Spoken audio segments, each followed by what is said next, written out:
Greetings and welcome to this presentation on case studies related to wastewater and water system operation and maintenance. This presentation is one in a series of presentations on the operation, maintenance, and management of water and wastewater utilities designed for operators as well as managers of utilities serving Native American tribes and Alaska Native villages. This presentation describes 4 case studies that highlight real-world issues that operators of small water and wastewater utilities face on a regular basis. The goal of these case studies is to identify common issues or problems for which operators need to be prepared, and to demonstrate how unexpected events can impact utility operation. The first of the 4 case studies deals with pesticide contamination in a water system.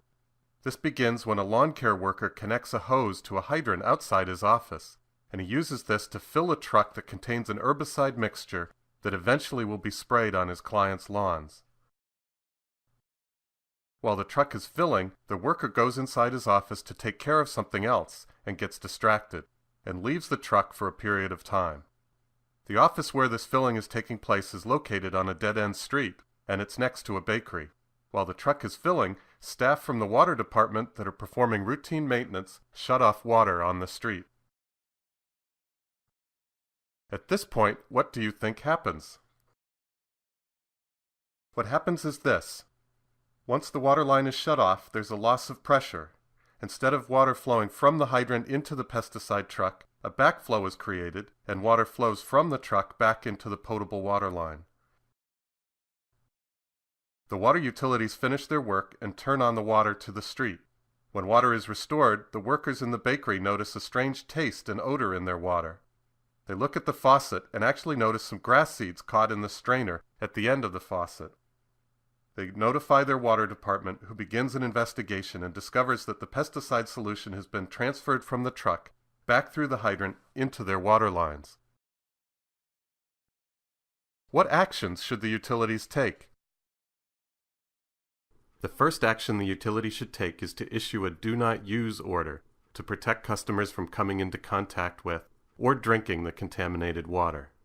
Next, they begin their investigation and conduct sampling to determine the extent of chemical contamination.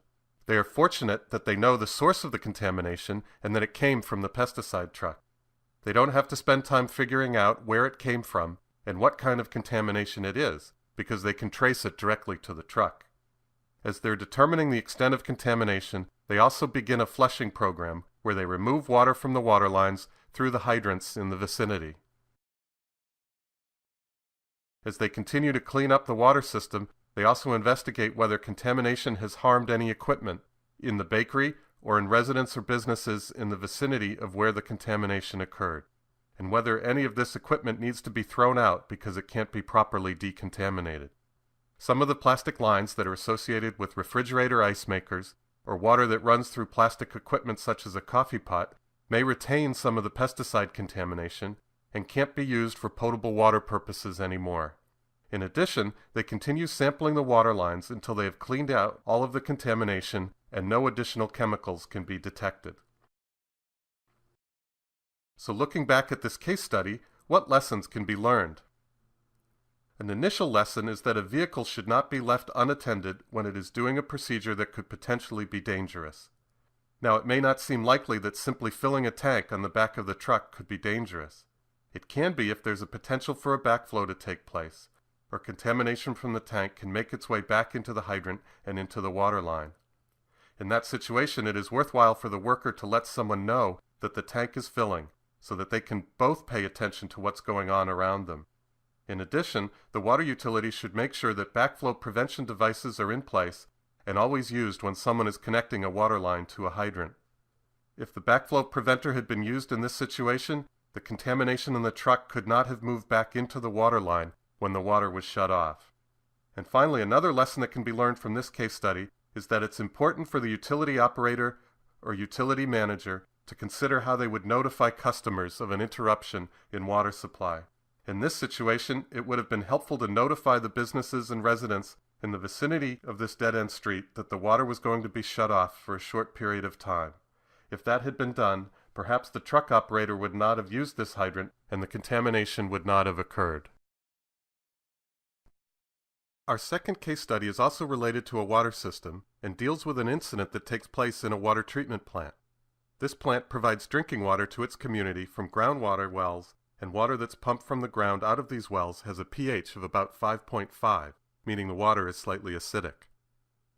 As such, the water operators use sodium hydroxide at the plant to raise the pH to a neutral level between 6.5 and 7.5, and this is done for corrosion control purposes.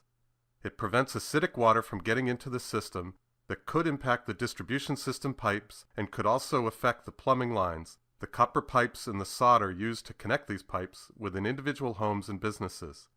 So the sodium hydroxide is used at the plant to adjust the pH and to minimize corrosion.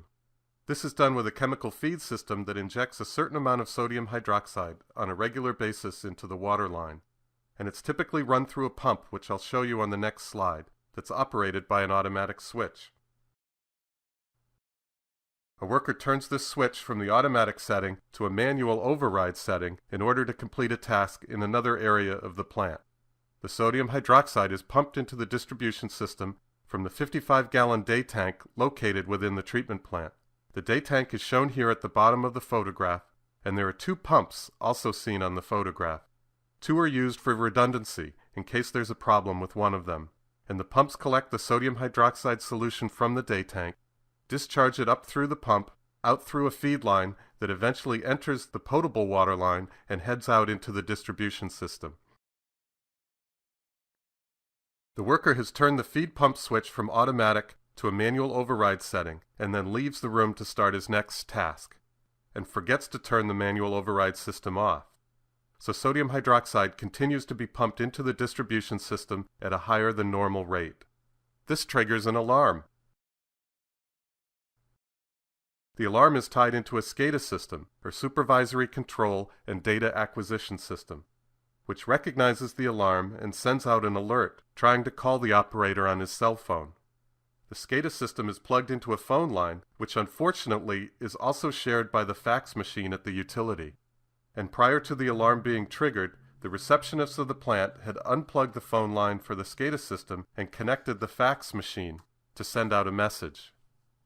After the fax was sent, the receptionist forgot to plug the SCADA system back in. At this point, what do you think happens? What happens is this. The sodium hydroxide chemical is discharged into the distribution system without anybody at the plant knowing, and discharged at a higher than normal concentration. In fact, at a concentration that raises the pH to a seriously high level that can cause burns on anybody who comes in contact with it. This, in fact, is what happens. Fire department and emergency medical services start to get an influx of calls from people that have been burned by the water, either through washing their hands, washing dishes, or taking a shower with the water. The medical services folks notify the water utility of the problem, and the water department begins an investigation. What should be done as part of the investigation? Well, the utility takes the following actions. They inspect the plant and recognize the chemical feed pumps are running in a continuous fashion and should not be. So they turn off the chemical feed system, switching that manual override switch to the off position. They issue a do not use order for the water to the residents within the community to make sure that no one else comes into contact with the water at the high pH that can create burns on their skin. And they begin a flushing program and a testing program to identify where there's water in the distribution system that's at a very high pH. And once they know this, they can flush the system out through fire hydrants in order to remove the contaminated water and replace it with clean, drinkable water. What lessons can we learn from this? For starters, automated systems should be left in their automated settings. They should not be turned to a manual feed setting and left unattended at any point. If a switch needs to be put in a manual feed setting, more than one person should know that this is taking place. That way, if one person gets distracted, someone else can make sure that it's not left unattended.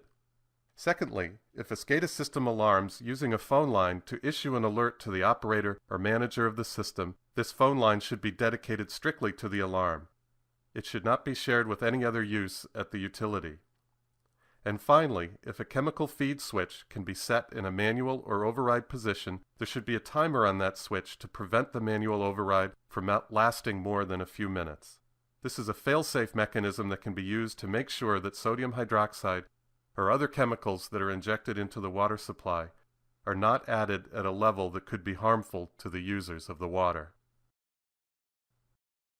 The sewage collection system case study involves a wastewater overflow where a sewage collection system has been extended into a new area that's currently under development.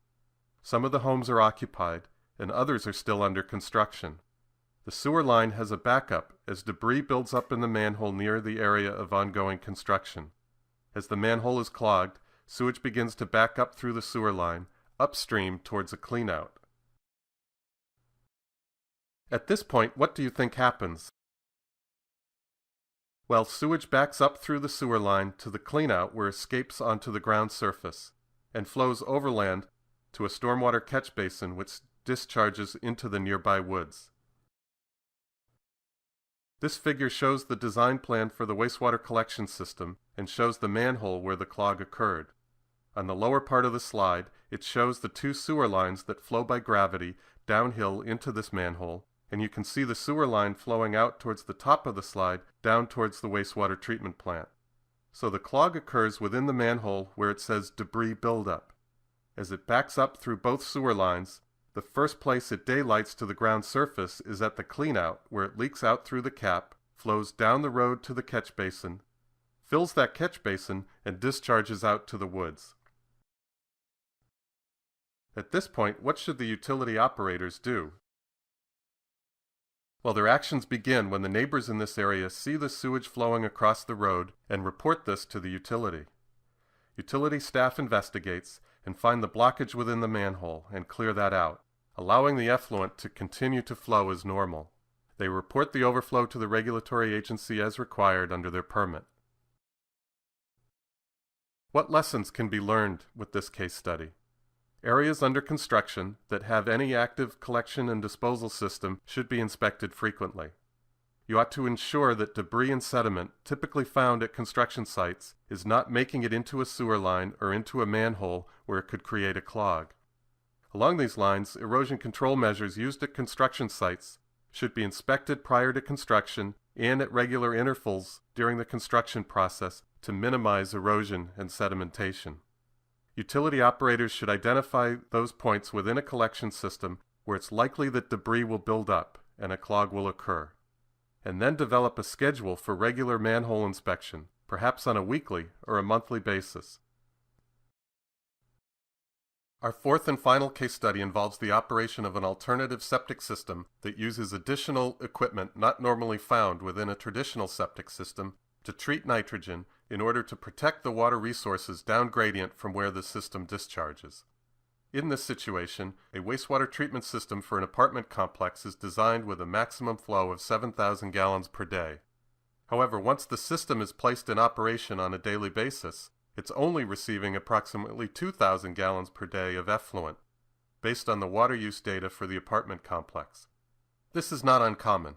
Design flows for wastewater systems, especially on-site systems, are based on their ability to handle the peak flow into the system when the highest water use takes place. But on a daily basis, the actual flow can be 50% less than the peak flow, and, as in this situation, can even be lower. This alternative septic system consists of primary settling tanks, or septic tanks, a trickling filter system designed to remove nitrogen, an effluent pump chamber, and then an effluent disposal field. For the nitrogen removal process to work, effluent has to flow from the primary settling tanks to the trickling filter, and then a portion of that effluent is recycled back to the primary tanks to remove the nitrogen. Here is the profile, or cross-section of the system as it was designed and constructed. You can see the two primary settling tanks where effluent from the apartment complex flows in, and the solids in that effluent either settle to the bottom of the tank or float to the surface as part of the scum layer. As the effluent leaves the primary settling tanks, it flows by gravity to the trickling filter, where the effluent is aerated to aid in the nitrogen removal process. And, as mentioned earlier, a portion of that effluent is then recycled back to the primary settling tanks to boost the extent of nitrogen that can be removed. From the trickling filter, the effluent flows to an effluent pump chamber and is then discharged out to the disposal field, where it filters down through the ground and enters the underlying groundwater system. As mentioned earlier, the actual flow to the system is much lower than its design flow. As such, the system has trouble meeting a 25 mg per liter nitrogen standard in the effluent discharged from the system. The trickling filter is located partially above ground and is in an area exposed to cold climates and high winds in the winter months that can potentially affect the treatment process. Many alternative systems and many larger wastewater treatment facilities use a chemical feed to boost the level of treatment. That's not part of this design, however. Given these issues, what do you think happens with the operation of this facility? What happens is shown on this graph. There are variations in the concentration of nitrogen in the effluent, with better treatment taking place in the warmer months and less treatment taking place in colder months. The 25 mg per liter total nitrogen standard, a regulatory target for the system, is shown on the graph, and as you can see, for a good portion of the year, the nitrogen concentrations discharged from the system are below 25 mg per liter. However, on a cyclical basis, which tends to conform to seasonal changes, the concentrations are above 25 mg per liter. Noting that, what do you think should be done? The utility takes the following actions. During the winter months, they install a smaller vent fan in the trickling filter to reduce the amount of cold air that's brought into the system to aerate the effluent. This is done to minimize temperature changes within the system, as the colder the air and the colder the effluent, the less biological activity can take place to remove the nitrogen from the effluent. The operator also increased the recycling rate to bring more of the water from the trickling filter back to the anaerobic primary settling tanks to aid in the denitrification process. As more effluent is recycled from where there is oxygen to where there is no oxygen, more nitrogen removal can take place. In addition, a chemical feed source or carbon source is added during the winter months to increase the food supply for the bacteria that facilitate the denitrification process. In doing these steps, the operator has been able to even out the level of nitrogen treatment that's achieved throughout the winter and summer months, and achieve compliance with the 25 mg per liter regulatory target. That concludes this presentation of 4 case studies related to water and wastewater system operation and maintenance. Thanks for listening, and please take advantage of our additional presentations on water and wastewater system operation included in this training series.